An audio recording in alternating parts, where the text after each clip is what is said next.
ఇవాళ స్కాముల పేరుతోటి, సిట్టుల పేరుతోటి, ఫోన్ ట్యాపింగ్ల పేరుతోటి ఎందుకు టైం పాస్ చేస్తున్నారు అంటే బీసీ సమాజాన్ని మోసం చేయడానికే కదా. మేము అందుకనే హెచ్చరిస్తున్నాం, 56% మీరు పార్టీ పరంగా ఇవ్వండి. ఒకవేళ ఇవ్వలేదనుకో, త్వరలోనే రాహుల్ గాంధీ రాష్ట్ర పర్యటన ఉంటుందని చెప్పి మొన్న గాంధీ భవన్లో జరిగినటువంటి ఓబీసీ సమావేశంలో పిసిసి అధ్యక్షుడు మహేష్ కుమార్ గౌడ్ గారు ప్రకటించారు.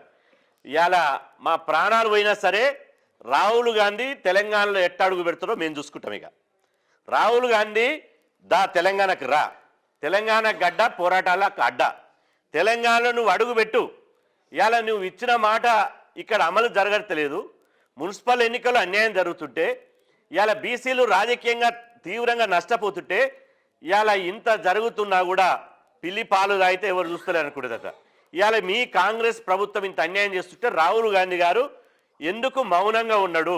కాబట్టి మేము ఖచ్చితంగా రాహుల్ గాంధీ గారి పర్యటనను 100% అడ్డుకొని తీరుతాం. రాహుల్ గాంధీ గారిని తెలంగాణ రాష్ట్రంలో అడుగుపెట్టనియ్యం. రాహుల్ గాంధీ గారు మీకు తెలంగాణ ఉద్యమంలో, మీకు తెలంగాణ ఉద్యమ రుచి ఏందో, తెలంగాణ ఉద్యమ సెగేందో చూయించినాం. అట్టనే ఇప్పుడు బీసీ ఉద్యమ సెగేందో, బీసీల యొక్క సత్తా ఏందో రాహుల్ గాంధీకి చూయిస్తాం. మీరు ఇవాళ ఇచ్చిన మాటని విస్మరించి బుట్టదాఖలు చేసి బీసీలను మోసం చేస్తున్నారు. కాబట్టి ఖచ్చితంగా మీకు బుద్ధి చెప్పడానికి ఈ కాంగ్రెస్ పార్టీకి, కాంగ్రెస్ అధిష్టానానికి బుద్ధి చెప్పడానికి మేము సిద్ధంగా ఉన్నాం.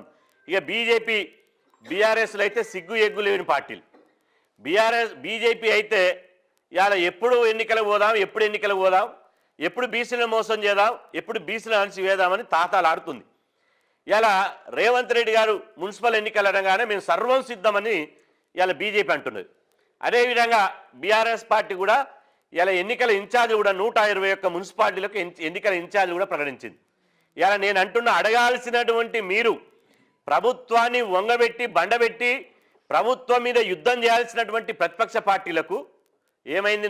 వాళ్ళ నోరులకు పక్షపాతం వచ్చిందా? ఈ ప్రతిపక్ష పార్టీల నోరులకు పక్షపాతం వచ్చిందా? లేకపోతే మీ నోరులు ఏమన్నా మూతబడ్డాయా? మీ నోరులకి ఏమైంది? మీరు ఎందుకు ఈ 60% ఉన్నటువంటి బీసీ సమాజం పక్షాన ఇలా రాష్ట్ర ప్రభుత్వం మీద స్పందించడం లేదు? ఇలా మీరు వాళ్ళు తానే అంటే, అధికార పక్షం తానే అంటే మీరు తందానే అంటున్నారు. బీసీ రిజర్వేషన్ల విషయంలో ముగ్గురు తోడు దొంగలుగా ఎందుకు తయారయ్యారు? మిమ్ములని వచ్చే ఎన్నికల్లో